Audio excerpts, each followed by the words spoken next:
Hello everyone, welcome you all in my YouTube channel learn botany की। आज हम discuss करेंगे कि फर्टिलाइजेशन क्या होता है और किस तरीके से ये प्रोसेस होती है एंजियोस्पर्म में। प्रीवियस वीडियो में हमने पॉलन ट्रांसफ़र के डिफरेंट डिफरेंट जो मेथड्स थे वो डिस्कस किए थे, और आज लगभग 9-10 दिनों बाद ये वीडियो आ रही है बिकॉज मेरे कुछ अपने जो है इश्यू थे, तो इस वजह से मैं वीडियो नहीं लेके आई। So I am extremely sorry to you guys. So let start. Fertilization क्या होता है? बेसिकली फर्टिलाइजेशन एक प्रोसेस होती है जिसमें कि जो मेल गैमीट है, यानी कि अगर हम एंजियोस्पर्म की बात करें तो यहाँ पर पॉलन ग्रेन्स होंगे विद अ फीमेल गैमीट, यानी कि फीमेल गैमीट मतलब ओवरी या ओव्यूल के साथ जब फ्यूज़न होता है तो उस प्रोसेस को हम कहते हैं फर्टिलाइजेशन। जिम्नोस्पर्म में क्या होता है? Gymnosperm pollen grain land directly on nucellus. तो इस कंडीशन में जो है, जो जिम्नोस्पर्म जो होते हैं वहाँ पर जो पॉलन ग्रेन है वो डायरेक्टली न्यूसेलस आपने प्रीवियस वीडियो में आप देख लीजिएगा एक बार स्ट्रक्चर, जो ओवरी का स्ट्रक्चर है यहाँ पर। तो वहाँ पर जो है कुछ सेल्स होती हैं जिन्हें हम न्यूसेलस कहते हैं, तो वहाँ पर डायरेक्टली लैंड कर लेता है पॉलन ग्रेन। इस प्रोसेस को हम कहेंगे डायरेक्ट पॉलिनेशन।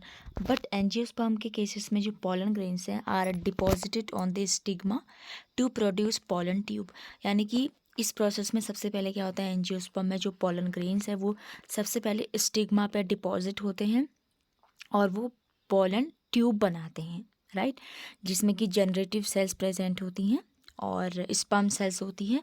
तो वो क्या करेंगे, फिर जब ये ट्यूब बनाते हैं तो वो ट्यूब एंटर करती है जो है डिफरेंट डिफरेंट चैलेजा या फिर माइक्रोपाइल के थ्रू। तो इसको हम कहेंगे इनडायरेक्ट पॉलिनेशन। तो यहाँ पर डायरेक्टली पॉलिनेशन नहीं होता है।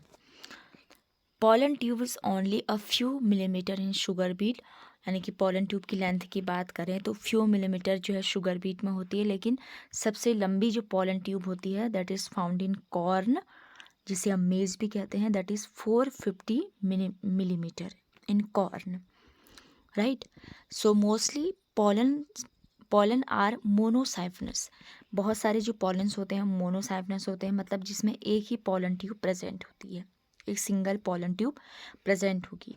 बट कुछ जो है पॉलीसाइफनस हो सकते हैं, यानी कि जिसमें more than one pollen tube present होगी। इसके एग्जांपल हैं कुछ फैमिली मालवेसी, कुकुरबिटेसी और कॉम्पेन्युलेसी, यानी कि इन फैमिलीज़ में क्या होता है, पॉलीसाइफनस कंडीशन जो है पाई जाती है। ये आप हमेशा याद रखिएगा, मोनोसाइफनस और पॉलीसाइफनस क्या होते हैं, ये क्वेश्चन जो है एमसीक्यूज में पूछा जा सकता है आपसे। तो यहाँ पर स्ट्रक्चर देखते हैं कि फर्टिलाइजेशन होता कैसे है, राइट। तो यहाँ पर आप देख सकते हैं सबसे पहले ये आपका फीमेल रिप्रोडक्टिव पार्ट है, जिसमें ऊपर वाला पोर्शन है स्टिग्मा, यह है स्टाइल जो कि एक स्टॉक लाइक स्ट्रक्चर है, और अंदर जो है ओवरी यहाँ पर प्रेजेंट होती है। ये जो स्टिग्मा है ऊपर वाला पोर्शन, यहीं से जो है पॉलन ट्यूब एंटर करता है, यहाँ फिर एंटर करेगा इस एक्सेल में जो कि स्काई ब्लू वाला पोर्शन है, फिर जाके ट्यूब जो है एंटर करती है। यहाँ पर आप देख सकते हैं, मैं आपको दिखाने की कोशिश करूँगी। तो ये आप देखिए सबसे पहले जो पॉलन ट्यूब है यहाँ पर से आई है अंदर स्टिग्मा के थ्रू, यहाँ पर आप देख सकते हैं जो स्ट्रक्चर है यहाँ तक आ रहा है अंदर। इसमें प्रेजेंट होता है जनरेटिव सेल और ट्यूब सेल न्यूक्लियस, राइट, यानी कि इसमें दो चीज़ें प्रेजेंट होती हैं। और एग का स्ट्रक्चर आपको पता है कि एग में जो है दो पोलर न्यूक्लियाई प्रेजेंट होंगे, देन माइक्रोपाइलर एंड पे एक एग सेल और दो सिनर्जिट्स होते हैं, और 3 एंटीपोडल सेल्स जो है वो चैलेजल एंड पे प्रेजेंट होती है। तो यहाँ पर पढ़ेंगे वन बाय वन कि क्या पहले क्या होता है। तो सबसे पहले initially the pollen tube contains 2 haploid cell, the generative cell and the tube cell, यानी कि पोलन ट्यूब में इनिशियली क्या प्रेजेंट होता है, 2 हैप्लॉइड सेल्स प्रेजेंट होती हैं, जनरेटिव सेल्स होती हैं और एक ट्यूब सेल्स प्रेजेंट होती है।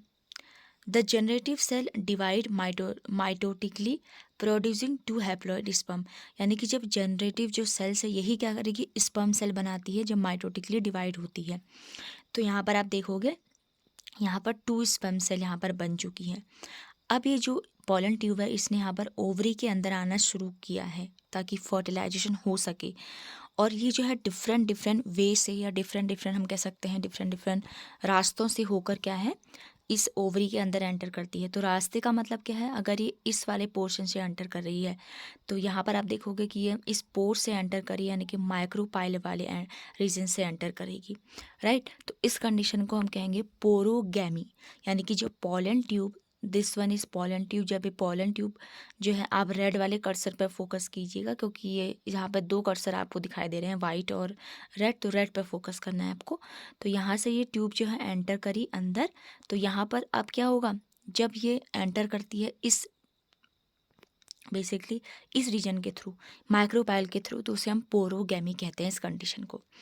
नेक्स्ट कंडीशन में क्या होगा, the sperm cell enters the cytoplasm of a synergid, यानी कि जो स्पर्म सेल है, ये वाले जो सेल है, इसने साइटोप्लाज्म में एंटर किया है सिनर्जिड के। देन फोर्थ स्टेप में क्या होगा, द सिनर्जिड ब्रेक डाउन, यहाँ पर जो सिनर्जिड सेल्स हैं दो, वो ब्रेक डाउन हो जाती हैं। One sperm nucleus unite with the two polar nuclei, यानी कि यहाँ पर जब ब्रेक डाउन होगा तो जो वन स्पर्म सेल है वो न्यूक्लियस के साथ यूनाइट कर लेगी, यानी कि एक हो जाएंगे दोनों, एक ही सेल बन जाएगी। And the polar nucleus forming the first cell, that is यहाँ पर क्या बनेगा 3N, यानी कि एंडोस्पर्म इस तरीके से बनता है। बिकॉज यहाँ पर क्या होगा, सबसे पहले पोलन ट्यूब आई अंदर, पोलन ट्यूब के आने के बाद क्या होता है, सिनर्जी सेल ब्रेक डाउन हो गई, और फिर ये जो स्पर्म सेल है इसने जो तीसरी वाले सेल है उसको फ्यूज़ करा, यानी कि यहाँ पर दो न्यूक्लियस इसका और एक न्यूक्लियस इसका, इस सिनर्जिट का।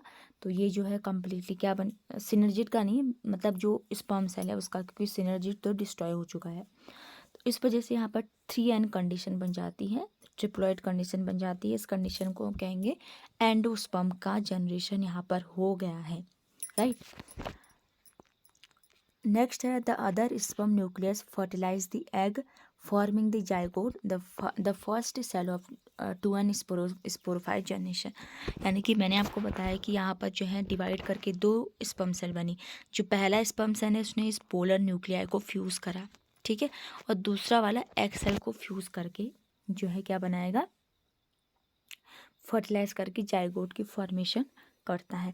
तो इस तरीके से जो है एंजियोस्पर्म में फर्टिलाइजेशन जो है देखने को मिलता है। अब जैसे मैंने अभी आपको बताया था कि पोलन ट्यूब जो है वो एंटर करती है डिफरेंट डिफरेंट वे में ओव्यूल्स में।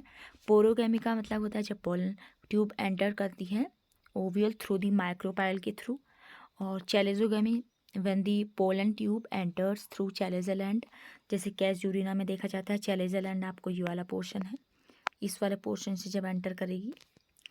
थर्ड है मीजोगैमी, यानी कि जब पोलन ट्यूब एंटर करती है थ्रू इंटेग्यूमेंट्स, जैसे कुकुरबिट्स में देखने को मिलता है, तो उसे हम कहेंगे मेजोगैमी। तो डायग्राम से हम समझ लेंगे। पोरोगैमी में आप देखोगे कि जो ट्यूब है ये इस माइक्रोपाइलर एंड के थ्रू जो है एंटर कर रही है, जो इस वजह से इसको पोरोगैमी कहते हैं। चैलेजल में आप यहाँ देखोगे कि यहाँ से एंटर कर रही है, ये एंटर करके यहाँ अंदर गई, तो यहाँ पर हम कहेंगे चैलेजोगैमी। मीजोगैमी मतलब जब इस वाले पोर्शन से इंटीग्यूमेंट से, ये इंटीग्यूमेंट आप देख सकते हैं इनर और आउटर, यहाँ से जब एंटर करिए तो उस कंडीशन को हम कहेंगे मीजोगैमी। तो इस तरीके से जो है फर्टिलाइजेशन हो जाता है बेसिकली, और जाइगोट की फॉर्मेशन होती है।